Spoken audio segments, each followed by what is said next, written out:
జోగులాంబ గద్వాల జిల్లా కేంద్రంలోని government boys high school విద్యార్థులు బీఆర్ఎస్వి ఆధ్వర్యంలో ధర్నా చేశారు. రోడ్డుపై బైఠాయించి నిరసన తెలిపారు. దాదాపు 1500 మంది విద్యార్థులున్న స్కూల్లో వాష్రూమ్స్ వసతులు సరిగా లేవని ఆందోళన చేశారు.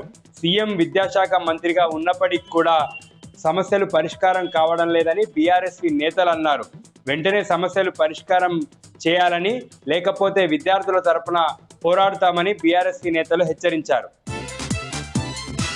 నారాయణపేట జిల్లా మక్తల్ మండలం తిరుమలాపూర్ గ్రామంలో విద్యార్థులు తల్లిదండ్రులు రోడ్డుపై బైఠాయించి నిరసన తెలిపారు.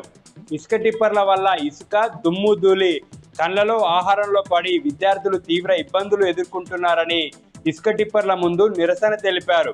తమ సమస్యలు అధికారులకు ఎన్నిసార్లు మొరపెట్టుకున్నా పట్టించుకోవట్లేదని విద్యార్థులు ఆవేదన వ్యక్తం చేశారు.